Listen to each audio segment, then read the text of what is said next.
One of the easiest DIY home repairs you can make is replacing a deadbolt, and you can get some added security. All you need is a Phillips head screwdriver. So start with your deadbolt. You want it in the vertical position so that you can see both screws. Put that Phillips head screwdriver in and just start turning it left to the left, counterclockwise.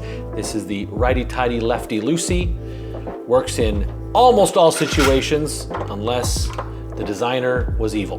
There we go, and this is gonna be even easier than doing a doorknob because there's not a doorknob in the way.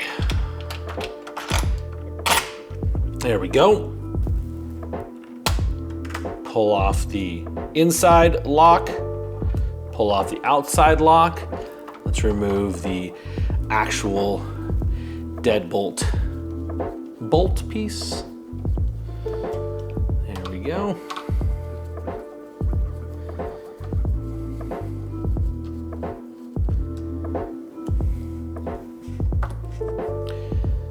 There we go, and it's all out. Now, if you watched our other video on replacing the doorknob, you know you can get lock sets, deadbolts, all that kind of stuff that are keyed alike.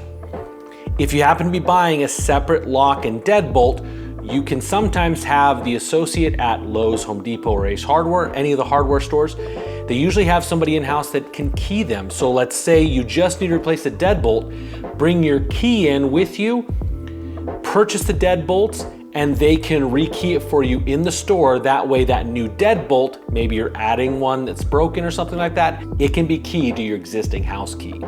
Now for this deadbolt, we have 6 screws.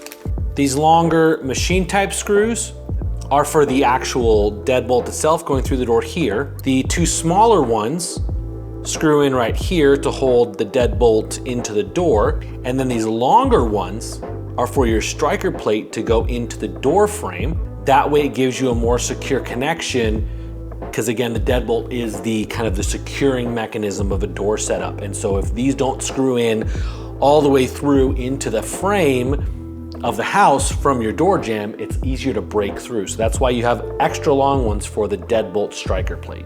Let's put this guy in first. Now, with the doorknob, you had a slanted piece you had to make sure was facing the door. This one doesn't have anything showing which direction it should go. However, if we look on the back side, it says up. So now we know that direction needs to go up. And honestly, if stuff just doesn't go in right, maybe put it in backwards. Would not be the first time I've put something in backwards. Grab those smaller screws, Phillips head screwdriver.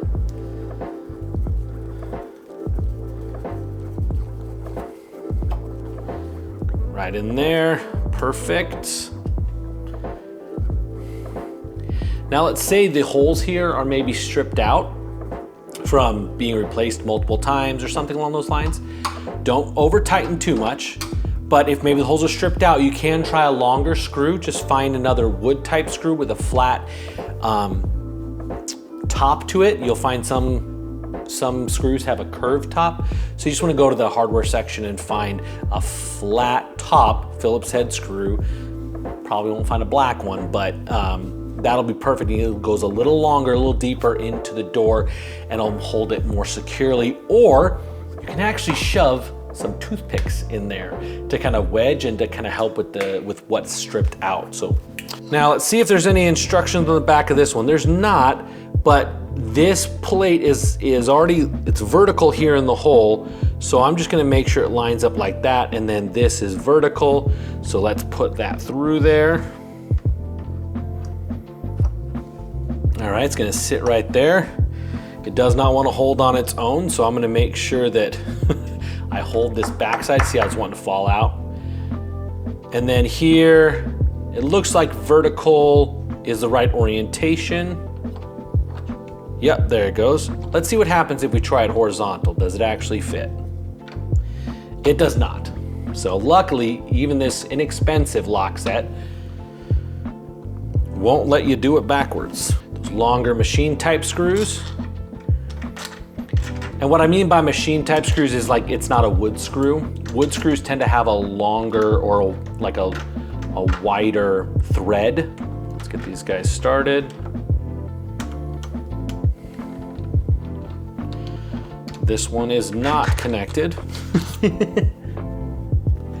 Sometimes you gotta look straight down that hole to get it lined up.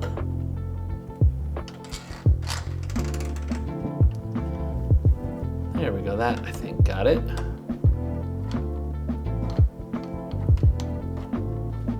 Yep, there it goes.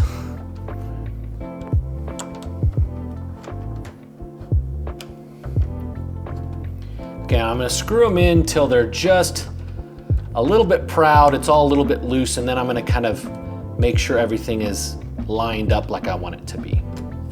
There we go, okay. I'll double check here. Yep, that looks right. Excellent. Again, I'm holding this backside in, a little tighter.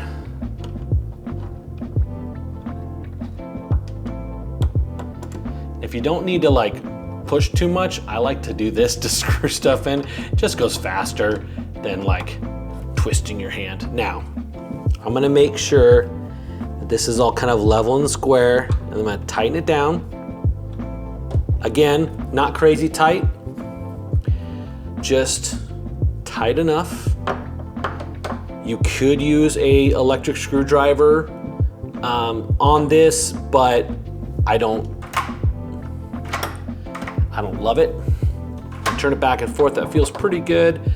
Sometimes, if you go too tight, it'll kind of bind stuff up in there and it won't want to move nicely, but this one's moving just fine, so I'm happy with that. All right, in this case, there was no striker plate there. Looks like somebody got lazy with the last install. So we're gonna put this one right in here.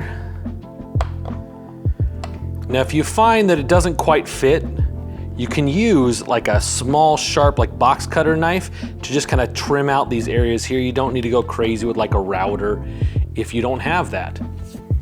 This is the one instance I would recommend maybe a drill or electric screw gun over doing it by hand, because this be tedious, especially when it gets real deep.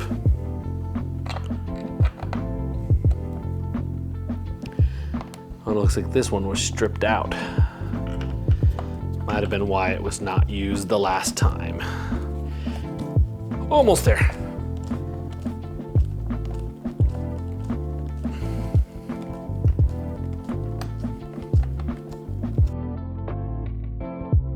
And that is another super easy DIY repair you can make, or upgrade you can make. If you don't like the look of your current doorknobs, maybe they're brass or 40, 50 plus years old, it's amazing what a fresh set of hardware will do for the look of your home. Thanks for watching. I'll see you next time.